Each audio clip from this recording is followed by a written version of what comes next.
여러분 1억짜리 가게가 900만 원에 팔렸다. 이 말이 사실일까요? 1억짜리인데 어떻게 900만 원에 팔릴까요? 10분의 1도 안 되는 그 수준의 말입니다. 그런데 이게 여러분 사실입니다. 틀리지 않습니다. 신도림 테크노마트 1층 11제곱미터 상가 경매 가격입니다. 930만 원에 낙찰이 됐습니다. 930만 원에. 이 상가는 11차례 유찰된 끝에 1억 600만 원짜리 감정 가격이 930만 원에 매각되는 진짜 최악의 상황이 벌어진 겁니다. 구로동에 있는 신림동 테크노마트입니다. 이게 말입니다. 테크노마트 이게 한 개만 이런 게 아니라는 거예요. 한 개만 이렇게 떨어진 것이 아니라 여러분 보세요.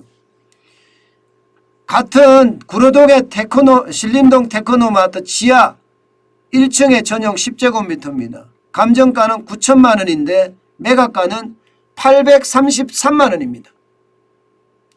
구이동에 있는 테크노마트도 마찬가지예요. 7층 전용 11제곱미터가 감정가는 2,800만 원인데 470만 원에 낙찰이 됐습니다. 지하 1층의 전용 19제곱미터도 2,800만 원의 어떤 감정가가 735만 원에 낙찰이 됐습니다.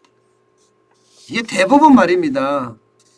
대부분 집합 상가에 있는 가게들인데요. 이런 가게들은요, 한두 번 유찰이 되는 것이 아니라 10번 이상 유찰되는 것은 어쩌면 당연하다 이렇게 생각을 해요. 그러다 보니까 경매 낙찰 가격이 10% 이하인 물건도 굉장히 많아지고 있어요. 10% 이하인 물건도요. 실제 말입니다. 최근에 경매된 거 보면 말입니다. 구이동 테크노마트만 하더라도 5회 이상 유찰된 상가가 그 신림동 테크노마트하고 두 개를 합치면 44건이고요. 이 중에서 10회 이상 유찰되면 감정가의 10%밖에 안 남거든요. 그렇게 유찰된 것이 12건이나 있을 정도입니다. 12건. 그 정도로 말입니다. 집합 상가에 있는 점포들은 최악의 상황을 맞고 있다 이런 얘기예요.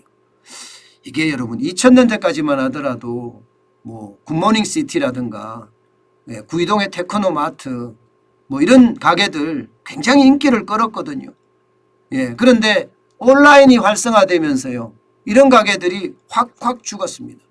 그야말로 쇠퇴기라고 이야기할 만큼 그야말로 굉장히 많이 줄었어요.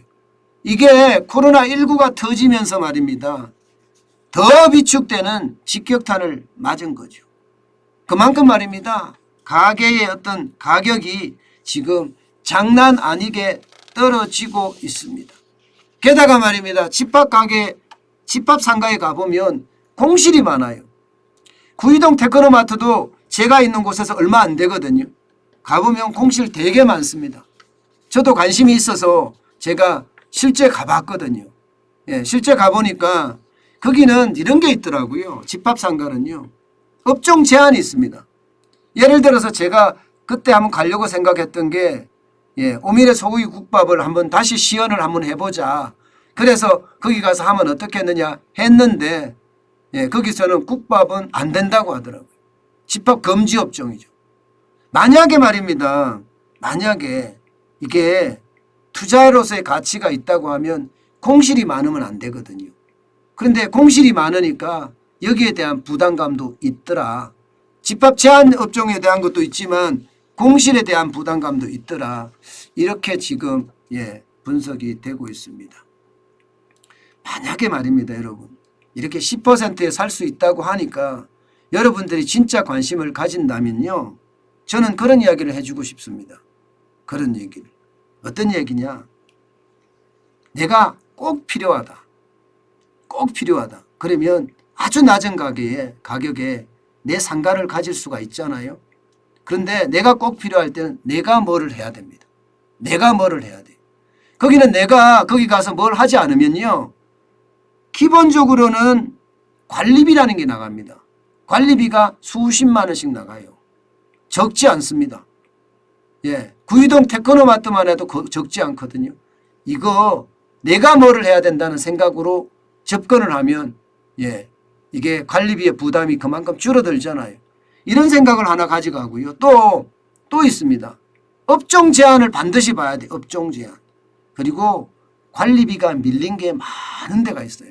뭐 1년이 아니라 2, 3년, 4, 5년까지도 관리비가 밀린 데가 있으니까 관리비도 꼼꼼히 살펴봐야 됩니다. 꼼꼼히. 예, 그 정도 살펴본 다음에 이건 내가 필요해서 내가 한번 해야 되겠다. 그런 생각이 있다면 말입니다. 예, 역세권에 있는 집합상가에 조금 규모가 있는 것도 해보는 것도 저는 좋지 않을까 생각을 해요. 내가 세를 받으려고 한다 이러면 저는 안 하는 게 좋다고 생각해요. 그러면 세를 받기가 쉽지 않으니까요. 그런데 내가 뭐를 하겠다. 그러면 저는 한 번쯤 시도하는 것도 나쁘지 않다. 그런 생각 저는 솔직히 해봅니다. 왜 내가 세를 받으면 이걸 하면 안 되냐 하면요. 여러분. 임대 가격이 굉장히 낮습니다. 예, 임대 가격이. 지금 보시는 것처럼 2021년 4분기를 100으로 봤을 때 말입니다. 예, 100으로 봤을 때 지금 2022년 1분기 지금이에요.